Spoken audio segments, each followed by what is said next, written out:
Everyone, আমি মধুমিতা। আমার নতুন একটি ব্লগে সবাইকে অনেক অনেক স্বাগত জানাই। এই ভিডিওটা যেদিন করেছিলাম সেদিন ছিল তারিখটা 26শে জানুয়ারি আর বার ছিল রবিবার। আমার বরের ছুটির দিন এবং আমাদের অ্যানিভার্সারি 2 বছর কমপ্লিট করে ফেলেছিলাম এই দিনকে। আমরা যেহেতু রবিবার ছিল এবং ছুটির দিন, তাই দুজনেই বেশ বেলা করে ঘুম থেকে উঠেছিলাম। তাই সকালবেলায় কোনো হেভি ব্রেকফাস্ট না করে একটা জুস খেয়ে নিয়েছিলাম। সেরলি বলে এখানে একটি জিনিস পাওয়া যায়, এটার জুসটা বেশ ভালো, মানে খাওয়াটা খুব ভালো কিন্তু স্বাদ একদম বাজে, কিন্তু এর অনেক গুণাবলী আছে, তাই জন্য আমাদের খাওয়া। আজকে দুপুরের মেনুতে আছে মাটন বিরিয়ানি আর চিকেন চাপ। চিকেন চাপটা বর রান্না করবে আর মাটন বিরিয়ানি আমি রান্না করব। এখানেও চিকেন চাপের জন্য ম্যারিনেট করছে, বিভিন্ন জিনিস দিয়ে ম্যারিনেট করছে। আপনারা যদি রেসিপিটা চান আমি অবশ্যই আপনাদের সাথে শেয়ার করব।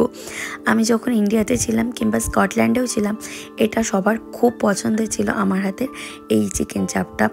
তো যারা যারা আপনারা রেসিপিটা চান আমি অবশ্যই আপনাদের সঙ্গে এটা শেয়ার করব খুব শীঘ্রই। জানেন, অনেকে আমাকে জিজ্ঞাসা করেন যে দিদি তুমি তো আগে স্কটল্যান্ডে ছিলে, এখন তো লন্ডনে আছো, দুটো জায়গার মধ্যে পার্থক্য কিছু আছে? আমি একটা কথা বলতে চাই, দুটো জায়গার মধ্যে না আকাশ পাতাল পার্থক্য, মানে অনেকটাই পার্থক্য। দুটো ইউকের মধ্যে অবস্থিত হলেও ওখানকার মানুষজন, এখানকার মানুষজন, এখানকার সমস্ত কিছু, অনেক কিছু ডিফারেন্স আছে ওই জায়গার থেকে। তার মধ্যে অনেক কিছু আপনাদের সাথে আমরা শেয়ার করেছি।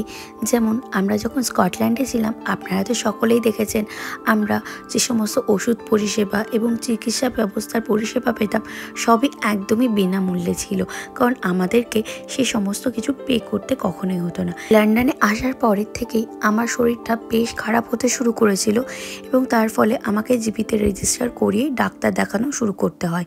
এই সূত্র ধরেই আমরা জানতে পারি যে এখানে ডাক্তাররা আমাদের বিনামূল্যে চিকিৎসা করলেও তারা যে ওষুধ লিখে দেবেন তা আমাদের কিনে নিতে হবে, তা একটু ভিন্ন ধরনের। যেমন ধরুন, আমাদের এক এক দেশে কি হয়, এক একটা ওষুধ আমরা যা দাম হয় সেটা দিয়ে আমরা কিনি, কিন্তু এখানে কিন্তু তা নয়।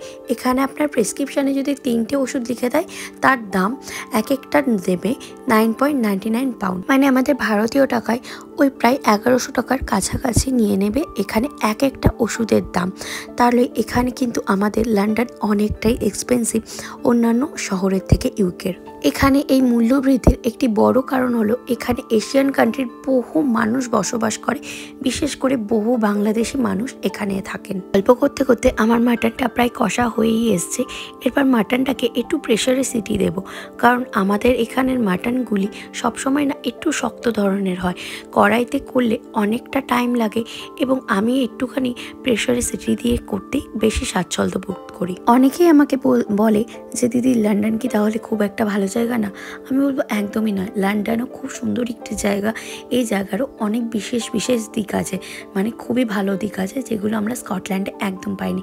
যেমন এখানে আমরা যখন বাজার করতে যাই, আপনারা দেখেইছেন আমরা খুব তাজা সবজি, শাক সব কিছু পাই।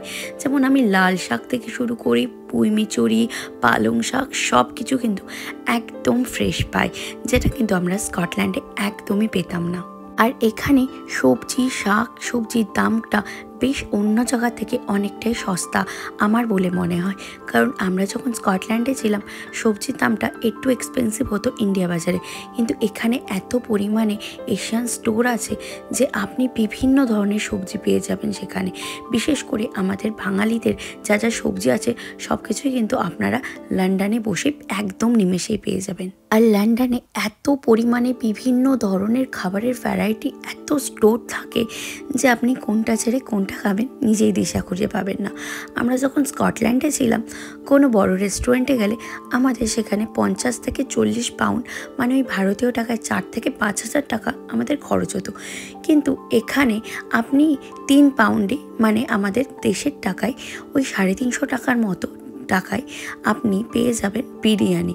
আরও অনেক কম মূল্যে আপনি আরও অনেক কিছুই পেয়ে যাবেন এখানে, কারণ এখানে প্রচুর খাবার পাওয়া যায়, মানে বিভিন্ন ধরনের খাবার। গল্প করতে করতে দেখুন আমার মাটনটা হয়ে এসছে, আর সারা ঘরটা মাটন আর চিকেন চাপের গন্ধে একদম মম করছে। আর বর এত সুন্দর করে আজকে চিকেন চাপটা রান্না করেছে, আমার এই রেসিপিটা যারা যারা চিকেন চাপ রান্না করেছে সবারই খুব পছন্দের। আর এই রেসিপিটা একদম রেস্টুরেন্ট স্টাইলে হয়, তো মানে খুব ভালো লাগে খেতেও। চলুন এবার ওর তো চিকেন চাপ রান্না হয়ে এসছে, এবার আমি আমার বিরিয়ানির জন্য রাইসটা করে নিই এবং তারপর দমে বসিয়ে বিরিয়ানিটা ঝটপট করে ফেলতে হবে। কদিন ধরে একটি মুভির ছবি বারবার আসছে আমার ফেসবুকের টাইম লাইনে, মিসেস বলে একটি মুভিটা আমি আর আমার বর দুজনে একসাথে দেখার পর আমার বর আর আমি একটাই কথা বলছিলাম যে এরকম ধরনের মানুষও পৃথিবীতে থাকে, সেটা একদম সত্যি। কিন্তু অনেকেই পোস্ট করে দেখি যে অ্যারেঞ্জ ম্যারেজ এবং লাভ ম্যারেজ করতে এবার মেয়েরা ভয় পাবে। একটা কথা তাদের জন্য বলে রাখি যারা এখনও বিয়ে করেননি, কি জানো তো, পৃথিবীতে মানুষ বিভিন্ন ধরনের হয়, সবাই যে একরকম হয় তার কি কোনো মানে আছে বলুন তো? আপনি এই যে মুভিটা দেখেছেন, এই মুভিতে যে ছেলেটি এবং যে শ্বশুরটি যে ক্যারেক্টারটি প্লে করেছে, এদের মতো মানুষ পৃথিবীতে অনেক আছে, কিন্তু তাদের থেকেও মানে যারা ভালো মানুষের এখনও তো বর্তমানে বিরাজ করে সেই মানুষগুলোও আছে। এখানে অনেকেই আছে ফেসবুকে আমার ফ্রেন্ডে, তাদের শ্বশুর এবং শাশুড়ি পরিবার অনেক ভালো হয় এবং স্বামীও খুবই ভালো। কি জানেন তো, এটা না ম্যান টু ম্যান ভ্যারি করে যে কে কীরকম মানুষ হবে, কার শিক্ষা কীরকম। আমি নিজেও একটা ফ্যামিলি থেকে অনেক দিন সংসার করেছি, মানে আমার স্বামীর সংসার আমি কিন্তু শ্বশুরবাড়িতে থেকে অনেক দিন করেছি। বাইরে চলে এসেছি বলে যে আমি সংসার করিনি, একদমই নয়। আমিও প্রায় 1-1.5 বছর আমার শ্বশুরবাড়িতে সংসার করেছি। সেই সময় আমার শ্বশুর শাশুড়ি এবং পরিবারের সকলে কিন্তু আমার সঙ্গে খুব ভালোভাবে মানিয়ে চলতো এবং ইনফ্যাক্ট এখন আমরা যখন বাইরে আছি আমার শ্বশুর শাশুড়ির সঙ্গেও কিন্তু আমার সম্পর্ক খুবই ভালো। আমার শ্বশুরকে আমি পুরো ছেলের মতো করে বকা দিই, শাশুড়ি মাকেও বকা দিয়ে সবসময় এটা করবা ওটা করবা, পুরো সন্তানের মতো করেই সব কিছু করি। এবং আমার হাজব্যান্ডও কিন্তু সেই ব্যাপারটা খুব ভালোভাবেই নেয় এবং হাজব্যান্ড আমাকে সবসময় দেখি কাজে হেল্প করে, সব কিছু করে। তাই এটাই বলবো যে আগের থেকে কোনো মানুষকে জাজ করা উচিত না। চলুন আমার তো রান্না হয়ে গেছে, এবার বরকে খেতে দিই, ওর কেমন রিভিউ সেটা জানা যাক। বিরিয়ানি করছি যেহেতু তাই ভাবলাম একটু রায়তা করি, ওর আবার খুব পছন্দের একটি খাবার হলো রায়তা, তাই চিকেন চাপ, মাটন বিরিয়ানি আর একটু সাথে রায়তা, ব্যাস। এবার শোনা যাক ওনার কি মত।